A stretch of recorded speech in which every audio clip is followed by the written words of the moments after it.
गुरुर्ब्रह्मा गुरुर्विष्णुर् गुरुर्ब्रह्मा गुरुर्विष्णुर् गुरुर्देवो महेश्वरः गुरुर्देवो महेश्वरः गुरुसाक्षात् परब्रह्म गुरुर्साक्षात् परब्रह्म तस्मै श्री गुरवे नमः तस्मै श्री गुरवे नमः।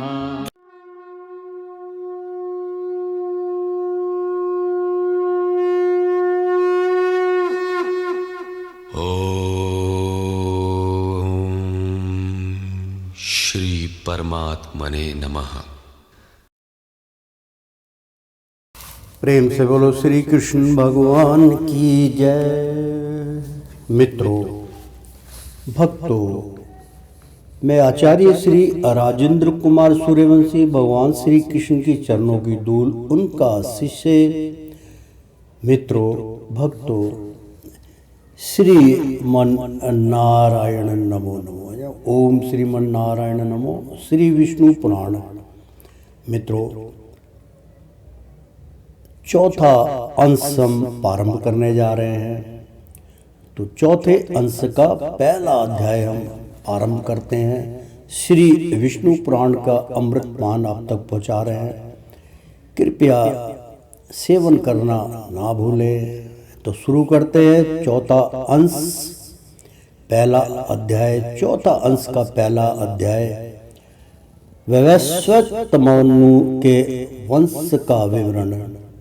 श्री मैत्रेय जी बोले, हे भगवान, सत्य कर्म में अप्रवृत्त रहने वाले पुरुषों को जो करने चाहिए उन संपूर्ण नित्य और नैमित्तिक कर्मों का आपने अवर्णन कर दिया। हे गुरुवर, आपने वर्ण धर्म और आश्रम धर्मों की व्याख्या भी कर दी। अब मुझे राजवंशों का विवरण सुनने की इच्छा है, अतः उनका वर्णन कीजिए। श्री पराशर जी बोले, हे मैत्रेय, अब तुम अनेकों यज्ञ करता सूरवीर और धैर्यशाली भूपालों से सुशोभित इस मनुवंश का वर्णन सुनो, जिसके आदि पुरुष श्री ब्रह्मा जी हैं। हे मैत्रेय, अपने वंश के संपूर्ण पापों को नष्ट करने के लिए इस वंश परंपरा की कथा का क्रमशः स्मरण करो। उसका विवरण इस प्रकार है। सकल संसार के आदि कारण भगवान विष्णु है। वे अनादि तथा ऋतिक शाम यजु स्वरूप है। उन ब्रह्मा स्वरूप भगवान विष्णु के अमूत्र रूप ब्रह्मा मंड में हिरण्य गर्भ भगवान ब्रह्मा जी सबसे पहले प्रकट हुए। ब्रह्मा जी के दाएं अंगूठे से दक्ष प्रजापति हुए, दक्ष से अदिति हुई तथा अदिति से विश्वान और विश्वान से मनु का जन्म हुआ। मनु के इच्छा वाकु नर्ग धृष्ट शर्याति नर्यशंत पांसु नाभाग दृष्ट करुष और अपृष्धर नामक 10 पुत्र हुए। मनु ने पुत्र की इच्छा से अमित्रा वरुण नामक 2 देवताओं के यज्ञ का अनुष्ठान किया। मित्रों, बहुत सुंदर इसमें व्याख्यान चल रहा है। प्रेम से बोलो श्री कृष्ण भगवान की जय। मित्रों, किंतु होता के अविपरीत संकल्प से यज्ञ में विपर्य हो जाने से उनके ईला नाम की कन्या हुई।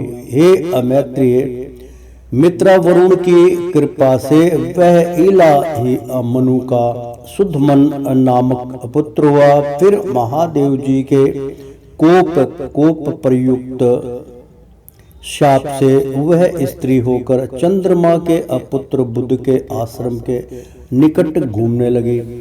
बुध ने अनुरक्त होकर उस स्त्री से पुरुअरवा नामक पुत्र उत्पन्न किया। पुरुवाह के जन्म के अनंतर भी परमहर्षिगण ने सुधुमन को पुरुष तव लाभ की आकांक्षा से कीर्तुमय यजु असमाथर्व में स्वर वेद में मनोमय अज्ञान में अन्नमय और अपरमादर्थ अंकी अचिन्मयी भगवान यज्ञ पुरुष का यथावर्त यजन किया। तब उनकी कृपा से ईला फिर भी सुधुमन हो गई। उस सुधुमन के भी उत्कल गए और विनित नामक 3 पुत्र हुए। पहले स्त्री होने के कारण सुधुमन को राज्य अधिकार प्राप्त नहीं हुआ।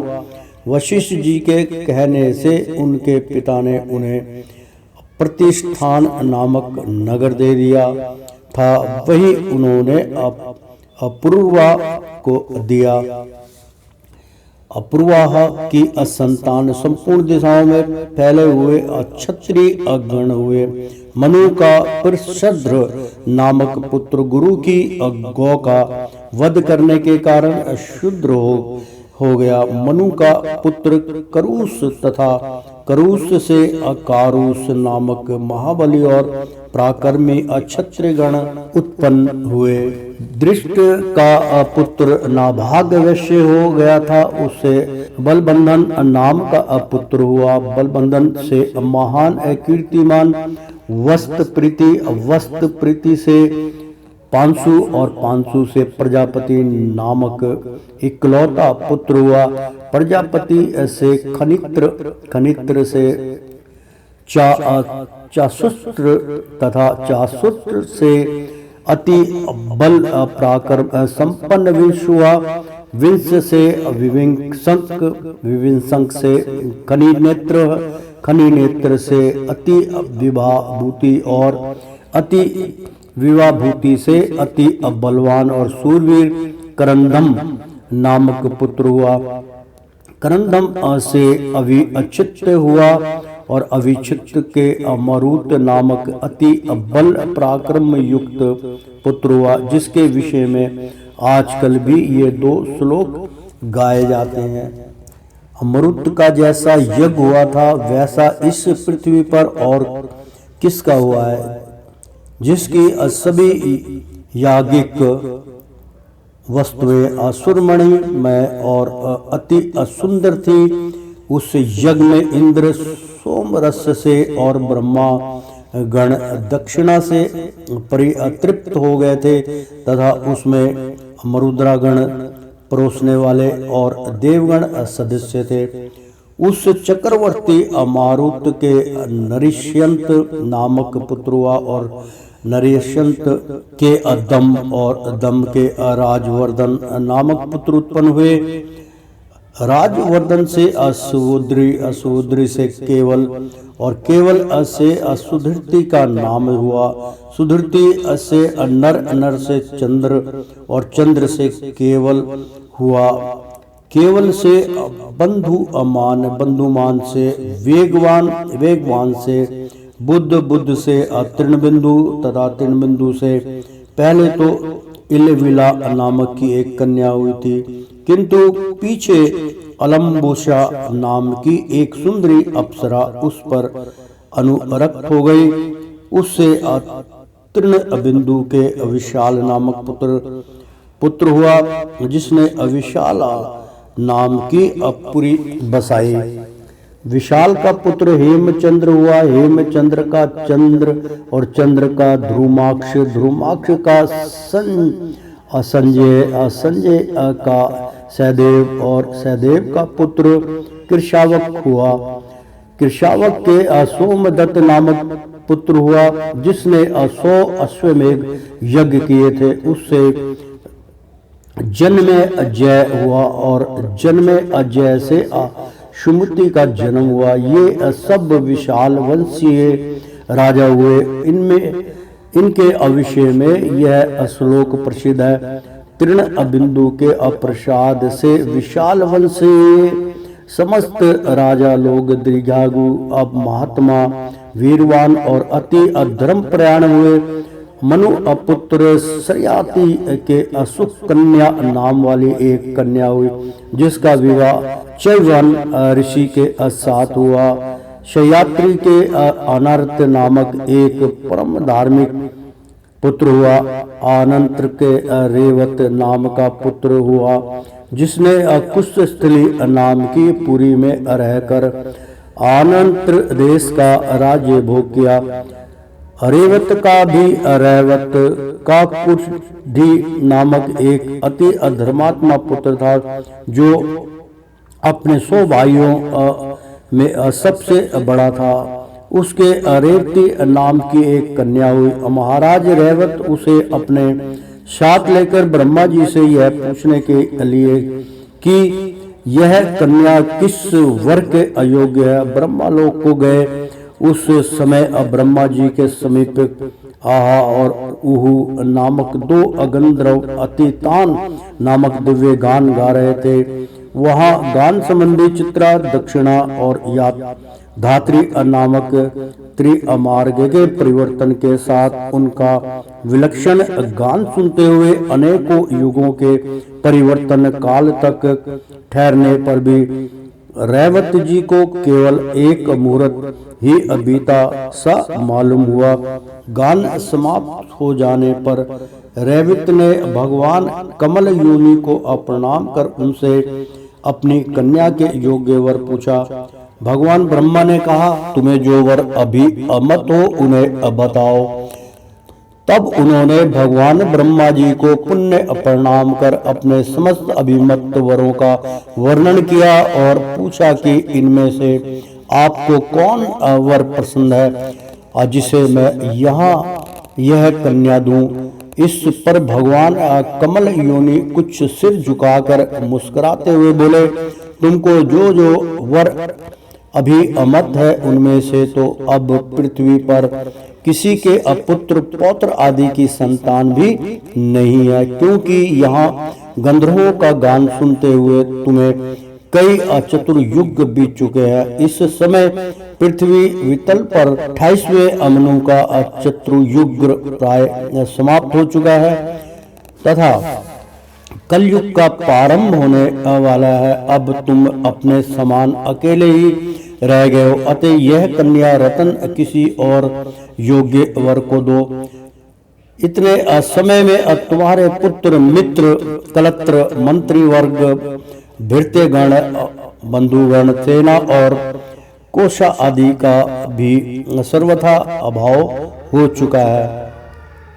तब जो राजा रेवत ने अत्यंत भयभीत हो भगवान ब्रह्मा जी को पुण्य प्रणाम कर पूछा, भगवान ऐसी बात तो अब मैं इसे किसको दूं। तब स्वर्ग लोक गुरु भगवान कमल योनि कुछ सिर झुकाए हाथ जोड़कर बोले, श्री ब्रह्मा जी ने कहा, जिस अनजन्मा स्वर में विधाता परमेश्वर का आदि मध्य अनंत स्वरूप स्वभाव और सार हम नहीं जान पाते, अल्लाह मूर्ता दिए में काल भी जिसकी विभूति के परिणाम का कारण नहीं हो सकता, जिसका जन्म और मरण नहीं होता, जो संतान और सर्वदा एक रूप है तथा जो नाम और रूप से रहित है, जिस अच्युत की कृपा से मैं प्रजा का उत्पत्ति करता हूँ,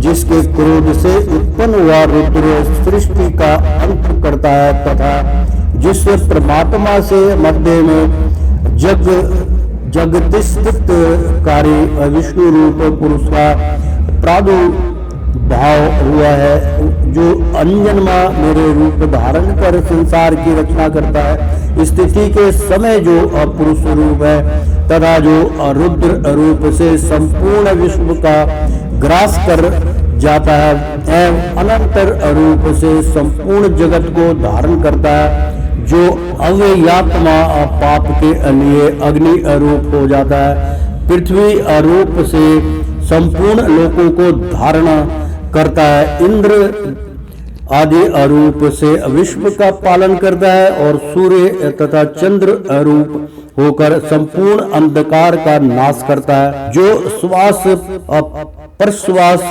रूप से जीवों में चेष्टा करता है, जल और अनंत रूप से लोक की तृप्त करता है तथा विश्व की स्थिति में संलग्न रहकर जो आकाश रूप से सबको अवकाश देता है, जो सृष्टि करता होकर भी विश्व रूप से आप ही अपनी रचना करता है, जगत का पालन करने वाला होकर भी आप ही अपलित होता है तथा संहारकारी होकर भी स्वयं ही सहंत होता है, और जो इस तीनों से पृथक इनका अविनाशी आत्मा है जिसमें यह जगत स्थित है, जो आदि अपुरुष जगत स्वरूप है और इस जगत के ही आश्रित तथा स्वयं भू है। हे अनिर्पते संपूर्ण भूतों का उद्र स्थान वह अविष्णु अधरातल में अपने अंश से अवतीर्ण हुआ है। हे अराजन पृथ्वी काल, हे अराजन पूर्व काल में तुम्हारी जो अमरावती के असमान कुशल स्थली नाम की पुरी थी वह अब द्वारकापुरी हो गई है। वही वे अब बलदेव नामक भगवान विष्णु के अंश विराजमान है। हे नरेंद्र, तुम यह कन्या उन माया मानव श्री बलदेव जी को पत्नी रूप से दो।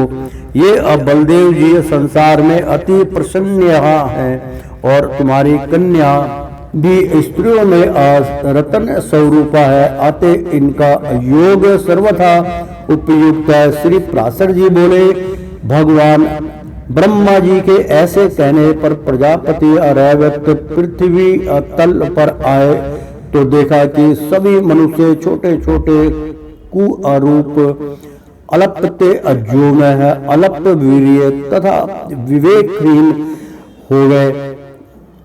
अतुल बुद्धि महाराज रैवत ने अपनी कुशल स्त्री नाम की अपुरी और ही अप्रकार की देखी तथा स्फटिक पर्वत के समान जिनका वक्षस्थल है उन भगवान हलायुध को अपनी कन्या देवी। भगवान बलदेव जी ने उसे बहुत ऊंची देखकर अपने हल्के अग्रभाग से दबाकर नीची कर दी। तब रेवती भी तत्कालीन अन्य स्त्रियों के समान छोटे शरीर की हो गई। तदंतर बलराम जी ने महाराज रैवत की कन्या रेवती से विधि पूर्वक विवाह किया तथा राजा भी कन्या दान करने के अनंतर एकाग्रचित्त से तपस्या करने के लिए हिमालय पर चले गए। इसी प्रकार श्री विष्णु पुराण के चौथे अंश में पहला अध्याय समाप्त हुआ। प्रेम से बोलो विष्णु भगवान की जय। मित्रों, श्री विष्णु पुराण का चौथे अंश का दूसरा अध्याय हम प्रारंभ करने जा रहे हैं। इक्ष्वाकु के वंश का वर्णन तथा सौभरी चरित्र हो। श्री पराशर जी बोले, जिस समय रैवत ककुदी ब्रह्मा आलोक से लौटकर नहीं आए थे उसी समय पुण्य अर्जन नामक राक्षसों ने उनकी पूरी कुशल सतली का ध्वंस कर दिया। उनके 100 भाई पूजन पुण्य अर्जन राक्षसों के भय से 10 दिशाओं में भाग गए। उन्हीं के वंश में उत्पन्न हुए क्षत्रिय गण समस्त दिशाओं में फैले। दृष्ट के वंश में अधराष्टक नामक क्षत्रिय हुए। नाभाग के नाभाग नामक पुत्र हुआ। नाभाग का अम्बरीश और अम्बरीश का पुत्र विरूप हुआ। विरूप से पृषदस्वर का जन्म हुआ तथा उससे रथितर हुआ। रथितर के संबंध में वह श्लोक प्रसिद्ध है। रथितर के वंशज क्षत्रिय संतान होते हुए भी अग्निहरस कहलाए, अतः वे क्षत्रोपेत ब्राह्मण हुए। छींकने के समय मनु की घृण्य इंद्रियां से इक्ष्वाकु नामक पुत्र का जन्म हुआ। उनके 100 पुत्रों में से विकुक्षी, अनिमि और दंड नामक 3 पुत्र प्रधान हुए तथा उनके अशकुनि आदि 50 पुत्र उत्तरापथ के और शेष 48 दक्षिणापथ के शासक हुए। इच्छावाकु ने अष्टका श्राद्ध का आरंभ कर अपने पुत्र विकुक्षी को आज्ञा दे दी, श्राद्ध के श्राद्ध के अयोग्य मांस लाओ।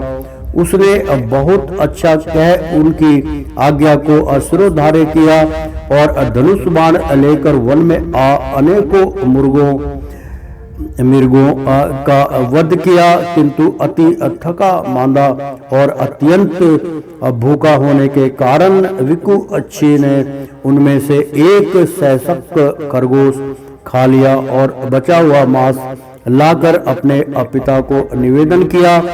उस मांस का पोषण करने के लिए प्रार्थना किए जाने पर इच्छावाकु के कुल पुरोहित वशिष्ठ जी ने कहा, इस अपवित्र मांस की क्या आवश्यकता है? तुम्हारे दुरात्मा पुत्र ने इसे भ्रष्ट कर दिया है, क्योंकि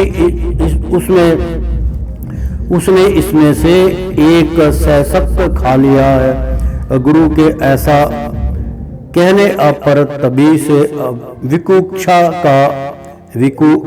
का नाम अशासाद पड़ा और पिता ने उसको त्याग दिया। पिता के मरने के अनंतर उसने इस पृथ्वी का धर्म अनुसार शासन किया। उससे सासाद के पुरजंग नामक पुत्र हुआ। पुरजय का अभी यह एक दूसरा नाम पड़ा। पूर्व काल में त्रेता युग में एक बार अति भीषण देवासुर संग्राम हुआ। उसमें महाबलवान दैत्यगण से पराजित हुए देवताओं ने भगवान विष्णु की आराधना की। तब आदि अंत शून्य आशेष जगत प्रतिपालक श्री नारायण ने देवताओं से प्रसन्न होकर कहा, आप लोगों का जो कुछ अभिष्ट है वह मैंने जान लिया है। उसके विषय में यह बात सुनिए। राजश्री शासद का जो अपुर्जय नामक पुत्र है, उस क्षत्रिय श्रेष्ठ के शरीर में मैं अंश मात्र से स्वयं अवतीर्ण होकर उन संपूर्ण दैत्यों का नाश करूंगा। अतः तुम लोग पुंजय को दैत्यों के वध के लिए तैयार करो। यह सुनकर देवताओं ने विष्णु भगवान को प्रणाम किया और पुंजय के पास जाकर उससे कहा, हे क्षत्रिय श्रेष्ठ, हम लोग चाहते हैं कि अपने शत्रुओं के वध में प्रवृत्त हम लोगों की आप सहायता करें। हम अभ्यागत जनों का आप मान भंग ना करें। यह सुनकर पुण्यजय ने कहा, ये जो त्रिलोकीनाथ सत्यकर्तु आप लोगों के इंद्र हैं, यदि मैं उनके कंधे पर चढ़कर आपके शत्रुओं से युद्ध कर सकूं तो आप लोगों का सहायक हो सकता हूं।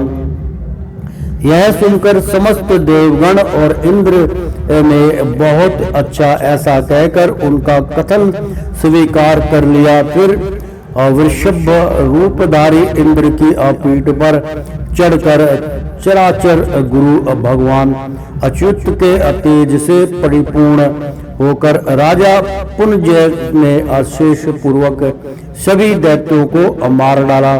उस राजा ने बैल के काकुद कंधे पर बैठकर दैत्य सेना का वध किया था। अतः उसका नाम ककुत्सत पड़ा। ककुत्सत के अनेक आनेना नामक पुत्र हुआ। अनेना के पृथु के विष्टरासव, उनके चंद्र यु नाशो तथा उस चंद्र यु अनाशों के शाश्वत नामक पुत्र हुआ, जिसने शाश्वतीपुरी बसाई थी।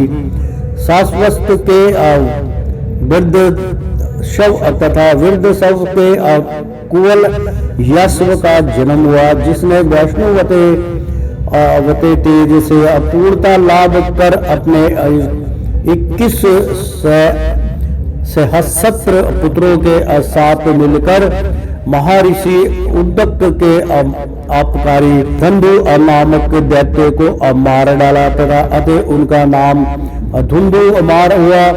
उनके सभी पुत्र धुंधु के मुख से निकले हुए श्वासाग्नि से जलकर मर गए। उनमें से केवल दृढ़ासव, चंद्रसव और कपिलासव ये तीन ही बचे थे। दृढ़ासव से हर्यासव, हर्यासव से निकुंभ, निकुंभ से अभितासव, अभितासव से कृष्यतव, कृष्यसव से परेशनजित और परेशनाजित से युनासव का जन्म हुआ।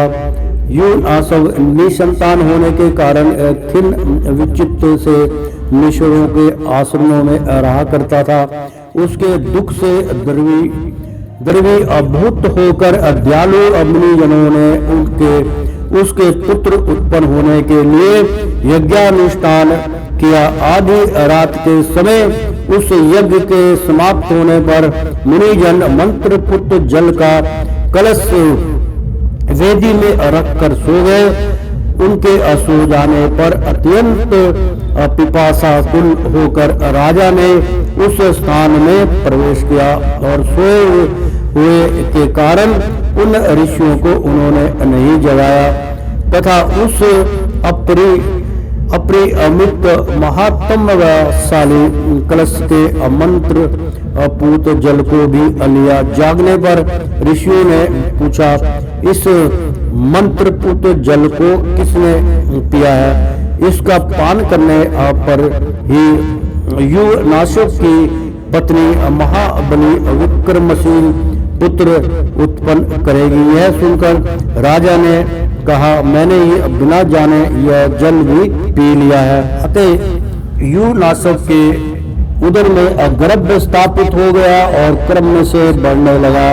यथा समय बालक राजा की दाई कोख फड़क कर निकल आया, किंतु इससे राजा की मृत्यु नहीं हुई। इसके जन्म लेने पर मुनियों ने कहा, यह बालक क्या पान करके जीवित रहेगा? उसी समय देवराज इंद्र ने आकर कहा, यह मेरे आश्रय जीवित रहेगा। अतः उसका नाम मन्नधाता हुआ। देवेंद्र ने उसके मुख में अपनी तर्जनी अंगूठे के पास की उंगली दे दी और वह उसे पीने लगा। उस अमृतमयी उंगली का आस्वादन करने से वह एक ही दिन में बढ़ गया। तभी से चक्रवर्ती मंदता सप्तद्वीपा पृथ्वी का राज्य भोगने लगा। इसके विषय में वह श्लोक कहा जाता है, जहाँ से सूर्य उदय होता है और जहाँ अस्त होता है वह सभी क्षेत्र युनासव के पुत्र मंदता का है। मंदता ने सत्य बिंदु की पुत्री बिंदुमती से विवाह किया और इससे पुरुपुत्र अम्बरीश और मुचुकुंद नामक 3 पुत्र उत्पन्न किए तथा उसी बिंदुमती से उनके 50 कन्याएं हुई। उसी समय ब्रह्मवत्र सौभरी नामक महर्षि ने 12 वर्ष तक जल में निवास किया। उस जल में संपद नामक एक बहुत सी संतानों वाला और अति दीर्घकाय मत्स्यराज था। उसके पुत्र पौत्र और दौहित्र आदि उसके आगे पीछे तथा इधर उधर पक्ष पूछ और सिर के ऊपर घूमते हुए अति आनंदित होकर रात दिन उसी के साथ क्रीड़ा करते रहते थे तथा वह भी अपनी संतान के सुकोमल स्पर्श से अत्यंत हर्ष युक्त होकर उन मनुष्य वर्ग के देखते देखते अपने पुत्र पौत्र और दौहित्र आदि के साथ नृत्य क्रीड़ा करता रहता था। इस प्रकार जल में स्थित 100 भरी ऋषि ने एकाग्रता रूप समाधि को छोड़कर रात दिन उस मत्स्यराज की अपने पुत्र पौत्र और दोहित्र आदि के साथ अति रमणीय क्रीड़ाओं को देखकर विचार किया, अहो यह अन्य है जो ऐसी अनिष्ट भूमियों में उत्पन्न होकर भी अपने इन पुत्र पौत्र और दोहित्र आदि के साथ निरंतर रमण करता हुआ हमारे हृदय में डहा उत्पन्न करता है। हम भी इसी प्रकार अपने पुत्र आदि के साथ अति ललित क्रीड़ाएं करेंगे। ऐसी अभिलाषा करते हुए वे उस जल के भीतर से निकल आए और संतानार्थ गृहस्थ आश्रम में प्रवेश करने की कामना से कन्या ग्रहण करने के लिए राजा मदनता के पास आए। मुनिवर का आगमन सुन राजा ने उठकर अध्रेय दान दिया। अध्रेय दान आदि से उनका भली प्रकार पूजन किया। तदंतर सौभरी मुनि ने आसन ग्रहण करके राजा से कहा। सौभरी जी बोले, हे राजन, मैं कन्या परिग्रह का अभिलाषी हूँ, अतः तुम मुझे एक कन्या दो, मेरा प्रणय है, भंग मत करो।